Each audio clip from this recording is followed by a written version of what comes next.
tanggal 7 Maret 2025 dan terregister dalam perkara nomor 36 garing PIT.SUS strip datar TPK garing 2025 garing PNJKT PST. Menimbang bahwa benar putusan Mahkamah Konstitusi nomor 102 PUU 12 Romawi 2005 tentang gugurnya pra-peradilan menyatakan permintaan pra-peradilan dinyatakan gugur ketika telah dimulainya sidang pertama terhadap pokok perkara yang dimohonkan pra-peradilan. Namun berdasarkan rumusan Pleno Kamar Pidana Mahkamah Agung nomor 5 tahun 2001 dalam kurung SEMA nomor 5 tahun 2001 telah menegaskan bahwa dalam perkara tindak pidana sejak berkas perkara dilimpahkan dan diterima oleh pengadilan serta merta menggugurkan pemeriksaan pra-peradilan sebagaimana dimaksud pasal 821 huruf D Undang-Undang Nomor 8 Tahun 2001 tentang hukum acara pidana.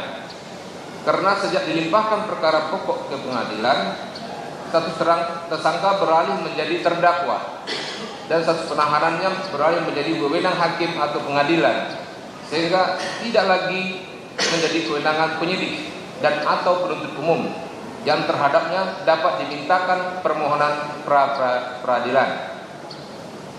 Menimbang bahwa SEMA nomor 5 tahun 2001 tersebut pada pokoknya berbunyi, dalam perkara tidak pidana sejak berkas perkara dilimpahkan dan diterima oleh pengadilan serta merta menggugurkan pemeriksaan pra-peradilan sebagaimana dimaksud pasal 821 huruf D KUHP karena sejak dilimpahkan tersebut status beralih menjadi terdakwa dan status beralih menjadi wewenang hakim dalam hal hakim pra-peradilan tetap memutus dan mengabulkan permohonan putusan tersebut tidak menghentikan pemeriksaan perkara pokok, sehingga menurut hakim pra-peradilan untuk menghindarkan adanya putusan yang saling bertentangan, apalagi oleh penuntut umum perkara pokok telah melimpahkan perkaranya yang tentunya berpendapat bahwa perkara sudah lengkap baik secara formil maupun material, sedangkan perkara permohonan akwa yang akan menguji aspek formil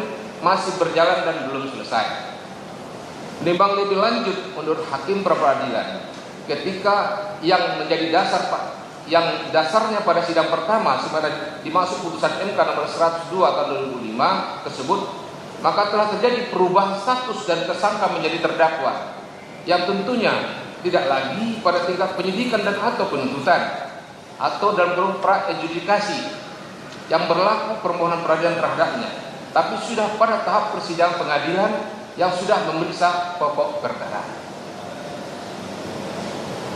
Menimbang bahwa oleh karena dalam perkara aku telah ternyata perkara pokoknya telah dilimpahkan oleh pihak termohon dalam kurung jasa penuntut umum KPK ke Penerbit Jatah Pusat, maka berdasarkan pasal 821 huruf D Undang-Undang Nomor 8 Tahun 2001 tentang hukum acara pidana serta SEMA nomor 5 tahun 2001, permohonan pra-peradilan diajukan oleh pemohon haruslah dinyatakan gugur.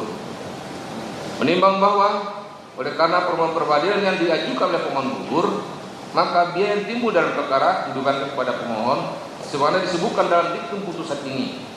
Mengingat pasal 82 ayat 1 huruf D Undang-Undang Nomor 8 Tahun 2001 tentang hukum acara pidana, SEMA nomor 5 tahun 2001 dan peraturan perundangan lain yang bersangkutan, mengadili 1. Menyatakan permohonan pra-peradilan pemohon gugur. 2. Membebankan kepada pemohon untuk membayar perkara sejumlah nihil. Demikian diputuskan pada hari Senin tanggal 10 Maret 2025 oleh Abdul Hadi Esa MH, Hakim Peradilan pada Pengadilan Negeri Selatan, dan diucapkan dalam sidang terbuka umum pada hari dan tanggal tersebut, dibantu oleh Nana Esa tindak pengganti dan dihadiri kuasa pemohon dan kuasa termohon. Ya, demikian putusan dari hakim pra-peradilan terhadap perkara ini. Ya, dengan telah dibacakannya putusan perkara ini, maka surangkan perkara ini tidak bisa kita lanjutkan, dan dengan pembacaan ini maka permohonan perkara ini telah dinyatakan gugur, sidang nyatakan selesai dan tutup.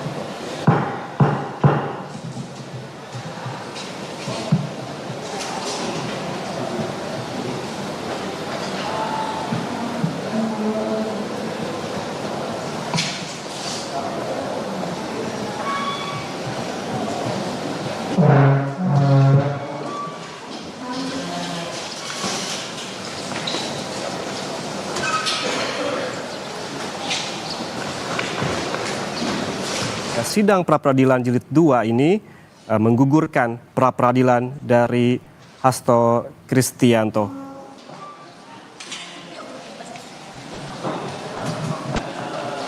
Saudara, demikian Breaking News Kompas TV. Breaking News akan kembali saat lagi, tetaplah bersama kami.